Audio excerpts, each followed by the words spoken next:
بسم اللہ الرحمن الرحیم رب اشرح لی صدری ویسر لی امری واحلل عقدۃ من لسانی یفقہوا قولی۔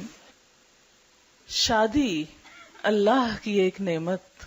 قرآن پاک میں آتا ہے وَمِنْ آیَاتِهِ أَنْ خَلَقَ لَكُم مِّنْ أَنفُسِكُمْ أَزْوَاجًا لِتَسْكُنُوا إِلَيْهَا وَجَعَلَ بَيْنَكُم مَّوَدَّةً وَرَحْمَةً ان فی ذلک لآیات لقوم یتفکرون۔ اس کی قدرت کی نشانیوں میں سے ایک نشانی یہ ہے کہ اس نے تمہارے لیے تمہارے ہی جنس کی عورتیں پیدا کی تاکہ ان کی طرف مائل ہو کر سکون حاصل کرو، اور تم میں محبت اور مہربانی پیدا کی۔ بلا شبہ اس میں ان لوگوں کے لیے نشانیاں ہیں جو غور و فکر کرتے ہیں۔ نکاح اسلام کی نظر میں ایک عبادت ہے، نیکی کمانے کا ایک ذریعہ ہے، ایمان مکمل کرنے کا ایک ذریعہ ہے۔ نبی اکرم صلی اللہ علیہ وسلم نے فرمایا بندہ جب نکاح کر لیتا ہے تو اس کا آدھا دین مکمل ہو جاتا ہے۔ اب باقی ماندہ آدھے دین کے بارے میں اسے اللہ سے ڈرتے رہنا چاہیے۔ نبی صلی اللہ علیہ وسلم نے فرمایا دنیا ایک متاع ہے، فائدے کی چیز ہے، پونجی ہے، اور دنیا کی سب سے بہترین متاع نیک بیوی ہے، یعنی دنیا کی سب سے بہترین چیز نیک بیوی۔ ہمارے ہاں عموماً شادیاں جس طریقے پر ہوتی ہیں اس میں وقت کا بھی ضیاع ہوتا ہے، پیسے کا بھی ضیاع ہوتا ہے، اور ایک بھیڑ جمع ہوتی ہے اور بکھر جاتی ہے۔ انجوائمنٹ صرف کپڑے اور کھانے تک رہ گئی ہے، گویا اپنی صرف جسمانی ضروریات کو پورا کرنا اور صرف مٹیریلسٹک اپروچ کی حد تک خوشی کا تصور ہونا اب مسلمانوں میں باقی رہ گیا ہے، جبکہ کوئی خوشی اس وقت تک پوری خوشی ہو نہیں سکتی جب تک انسان کی روح بھی خوش نہ ہو، اور کوئی روح اللہ کے ذکر کے بغیر خوش ہو نہیں سکتی۔ تو اس لیے اس شادی میں اللہ کے ذکر کے ساتھ ساتھ کچھ باتیں بھی نہیں سیکھیں گے انشاءاللہ، یعنی خوشی کا اظہار بھی ہو اور اس کے ساتھ ساتھ اچھی اچھی نصیحتیں بھی ہوں جو دلہن کو اور اس کی بہت سی دوستوں اور سہیلیوں کو بھی کام آئے انشاءاللہ، اور جو بھی شریک ہونے والے ہیں۔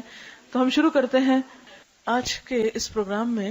جو اہم حصہ ہے وہ یہ کہ جو لوگ اس تجربے سے گزر چکے ہیں، گزر رہے ہیں، اور انہوں نے اس زندگی میں ایک بہترین کامیابی حاصل کی ہے، یا جن چیزوں سے ان کی ازدواجی زندگی خوشگوار ہوئی ہے، میں چاہوں گی کہ وہ ہمارے ساتھ اس پروگرام میں شریک ہوں اور اپنے ذاتی تجربات کا ذکر کریں تاکہ دوسرے لوگوں کو فائدہ ہو اور ان کی زندگیاں بھی خوشگوار ہو جائیں۔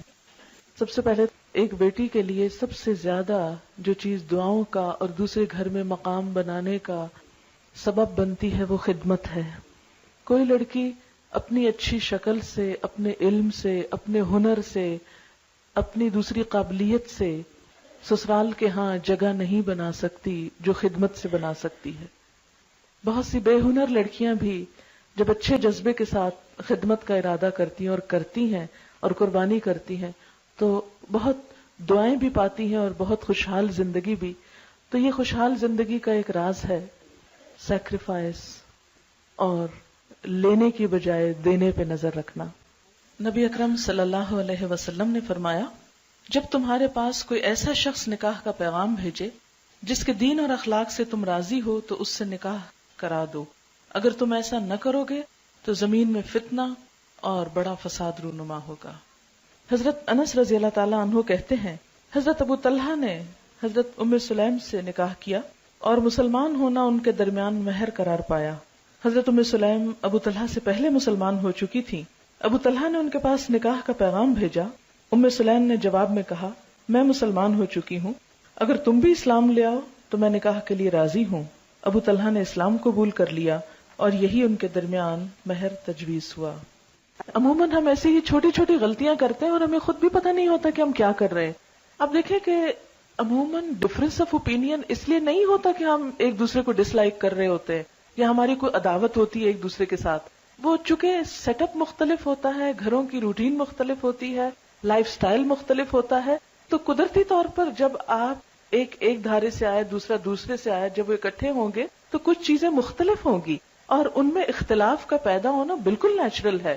اگر آپ اپنے آپ کو دوسرے کی جگہ پہ رکھ لیں تو آپ سوچیں اگر میں اس بیک گراؤنڈ سے آتا تو میں بھی ایسا ہی ہوتا، تو اس لیے مجھے دوسرے کو معاف کر دینا. کبھی پبلکلی اپنے ہسبینڈ کو کنٹراڈکٹ نہیں کریں، کیونکہ مردوں کی جو انا ہوتی ہے، مردوں کی جو خودداری ہوتی ہے، ان کو جو اللہ نے وَلِلرِّجَالِ عَلَيْهِنَّ دَرَجَةٌ، کہ مردوں کے لیے ان عورتوں پر ایک درجہ ہے. وہ جو اتھارٹی والا ہے اس کو چیلنج نہیں کریں کبھی. اس کو چیلنج کر کے خود آپ نقصان اٹھائیں گے. اس کو وہیں رہنے دیں، اس کو برقرار رکھیں، وہ آپ کے فائدے کا بھی ہے.